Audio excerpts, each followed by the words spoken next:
The convener will now read the statement. Thank you. Thank you so much, and welcome to our press briefing. As you know, we are the public sector unions within Cosatu. Cosatu Public Service Unions rejects the unjustified government employees medical scheme increase and calls for a national day of action. The public service unions affiliated to Cosatu and represented in the Public Service Coordinating Bargaining Council, the PSCBC, by Dinosa, Nehau, Satu, Pokru, Samatu, Pausa, and Sayepo, unequivocally rejects the decision by the government employee medical scheme to impose a 9.8% member contribution increase for 2026, following an already devastating increase of 13.4% in 2025. So cumulatively, it's an increase over the 2 years of 23.2%. While we have called the gathering to inform our members, the contributors of the GEMS, their beneficiaries, and all relevant stakeholders about our provincial protest actions and ultimately our national picket at GEMS offices. The matter relates to GEMS, and the matters relating to GEMS are not only limited to our rejection of GEMS, the imposition of exorbitant increase on contributions without any corresponding improvements regarding the benefits paid. GEMS was created through the PSCBC Resolution 1 of 2006 to provide affordable, solidarity-based healthcare, especially for lower and middle-income public servants. It was never intended to operate like a non-profit. It was never intended to operate like a profit-driven commercial scheme. GEMS has unfortunately abandoned this mandate. The Council for Medical Schemes recommended an increase of 3.3% for the year 2026. GEMS ignored this guidance and imposed an increase which is 6.5 percentage points higher than the recommended figure, demonstrating a disturbing disregard for workers. We are going to deal with sub-themes of our statement which relates managing the monopoly of GEMS.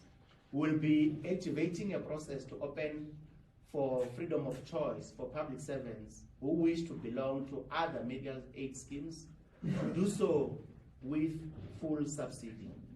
This will happen immediately in the event that GEMS shows some resistance to our demands. We understand that we are part of the resolution that founded GEMS, and to that effect, we will be legally interrogating possibilities to amend such or to fully withdraw the agreement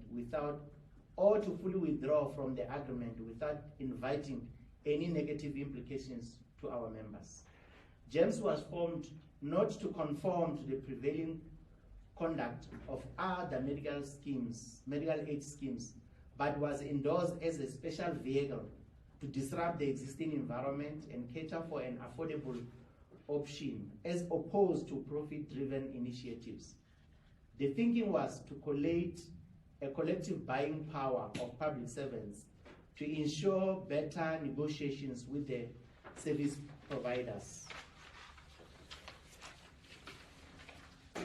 While we engage in the revisiting of PSCBC Resolution 1 of 2006, Clause 5.6, that is giving GEMS monopoly in the public service, the engagements will be through either a review and bring an alternative to GEMS. We will guard against any harm that will be transferred to our members. The legal team will investigate all possibilities for either an effective alternative or a drastic shape-up of GEMS. Exemptions of 25% reserves. Our legal team will be filing an urgent application for exemption to the required 25% reserves, as it is a closed scheme and the guarantor remains government. Upon the signing of the founding agreement at the PSCBC, GEMS was processed through an act of parliament and therefore has the full backing of a government entity. Our understanding is that GEMS is a special closed scheme and it should not be treated as an ordinary scheme to be subjected to the prevailing environment. Such application will seek to also strengthen the governance and efficiencies in the management so as to avoid abuse and collapse of the scheme. On the composition of the board, in its founding architecture of government employee medical scheme as a negotiated product of the Public Service Bargaining Council was to ensure that the ownership and control of the scheme rests with its founding mandate. The control of the board was for both the employer, who have 50% vote in the PSCBC, together with the worker representatives, who collectively have a 50% vote in the PSCBC, to jointly be responsible for the governance of the scheme. So far, only 50% of the board members are directly appointed by the Minister of DPSA representing the employer, while the other composition of governance is open to the vote, which mostly does not guarantee the collective representation of the founding mandate of GEMS. Our posture has always been to redirect the governance of GEMS to its founding mandate, where labor collectively will appoint board members in the same light with the employer.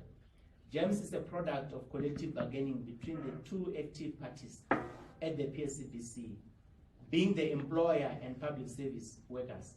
Therefore, it must also be reflected in its board or accounting authority as a structure that has to be directly representative, reporting and receiving mandates from the constituencies. We will be challenging the matter to, among others, have control over the governance of GEMS. On the governance of GEMS, we want to hold the board and management of GEMS accountable for its financial mismanagement, the conduct of the board members, and that of the principal officer and management seem not to consider and protect interests of owners of GEMS. We believe that the accounting authority is failing to do it's failing in its fiduciary responsibility by allowing the exorbitant increases which are above what the medical schemes has advised or recommended. For a number of financial years now, in terms of recent annual reports of this Council for Medical Schemes, it has been exposed that GEMS board and its committees holds by far more meetings than any other boards of other medical schemes, albeit it is an umbrella medical aid scheme, yet there is no concrete reflection of benefits of such numerous meetings. The sitting of more than 50 meetings in a year, where each board member claim a full sitting board for board fee, even in the face of poor performance of the scheme, is a scandal that requires investigation. On financial mismanagement, while the concentration of the financial mismanagement is aimed at members' abuse, as alluded by the utterances of the principal officer, GEMS board has failed to monitor and bring to book any abuses within the scheme. It is wrong that the scheme is using a lot of money fighting its own members instead of instituting cost-cutting measures. Furthermore, the attention of this mismanagement is not focusing on parties contracted to manage the scheme. A huge share of financial gains goes to Metropolitan and Med scheme, the two companies entrusted to manage the scheme. We always raise the matter that it is that in its founding principles, GEMS was not supposed to be outsourcing administration to the third parties, but rather to build internal capacity for such. Medical aid schemes are not for profit in terms of the Medical Aid Schemes Act. In this regard, this legislation did not anticipate that the schemes would contract out their administration, which is the fundamental reason for their existence, to the external for-profit enterprises These administrators are encouraged to limit the coverage of benefits as much as possible, whilst increasing co-payments by members. And this defeats the whole fundamental objective of making the scheme not for profit, when the administrator is driven by profit, in which they benefit from declining coverage of benefits. This becomes even more of a profiteering exercise when the contracted for-profit administrator operates in an uncompetitive environment of more than 800,000 principal members. Unwarranted marketing budget. GEMS is determined as a monopoly scheme and somehow has an advantage on public servants joining it due to agreed subsidy from the government. So we fail to understand why GEMS would have a huge marketing budget that includes using mainstream media to advertise, while it is certainly guaranteed members who are employed under the Public Service Act. This is irrational and evidently fruitless expenditure in the interest of the marketing companies.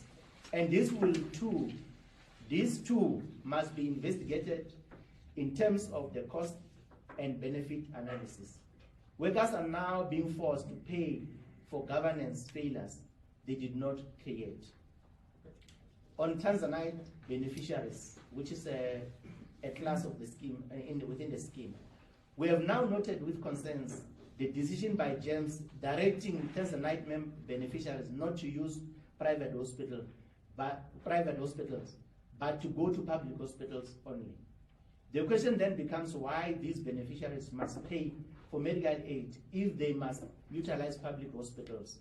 They are paying for same services that they will get at a very low cost in public hospital or public health centers.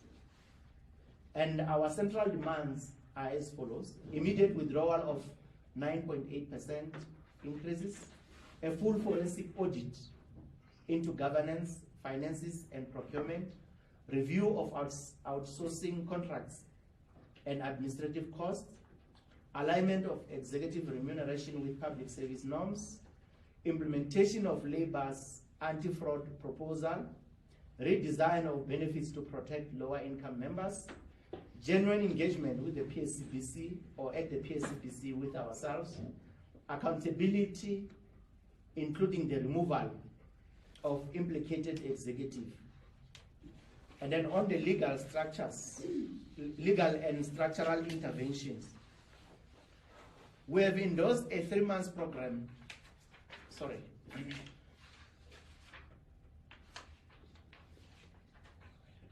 We have endorsed a 3-month program of action, including immediate legal action challenging the increases and governance failures, pursuit of exemption from rigid 25% reserve requirements, recognizing GEMS as a state-backed closed scheme, institute legal action against exclusionary measures of Tanzanite benefit, review of outsourcing arrangements and cost drivers, intervention to realign governance with the original PSCBC mandate, exploration of amendments to Resolution 1 of 2006 to allow freedom of medical scheme choices with full subsidy protection for public servants. The program of mass action will go as follows. We're going to embark on provincial pickets on the 24th of February at GEMS regional offices. This will be followed by a National Day of Action on Thursday, the 26th of February 2026 at GEMS head office in Pretoria. And this demonstration marks the end of our phase 1, to be followed by intensified workplace mobilization and, if necessary, a national march. The national picket on Thursday, 26 February, will be this phase 1 of the mass action, and in line with our multi-pronged approach as adopted in our action plan. We have endorsed a 3-month action plan, which will include activating the legal strategy and massive action at different workplaces, from which a final national march will be rolled out should we not find joy with GEMS. We will be evoking the legal strategy to fight the scheme on a number of areas.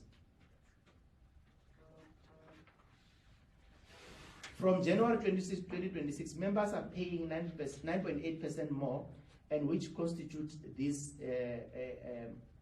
very huge increase that is creating and eroding salary or take home for all the public servants. And we interpret it as an assault to public servants. And the public servants are already battling a severe cost of living crisis. And this is taking place while public servants received only 5.5% salary adjustments in 2025-2026 financial year. We will receive this year, 2026-2027 financial year, an amount of a percentage of 4% increase in terms of the salaries. And government subsidy increases are limited to 4.5%. And you can see, therefore, that only 4.5% and they are increasing by 9.8%. And medical aid costs are rising far above wages and inflation. And this is a real wage erosion and direct attack on workers' take home itself. In conclusion, public servants are not asking for a luxury. They are demanding fairness. They are demanding transparency and a medical scheme that serves its founding purpose: to protect workers, not burden them. GEMS exists because of workers. It must therefore serve its members, the workers who are public servants. I thank you.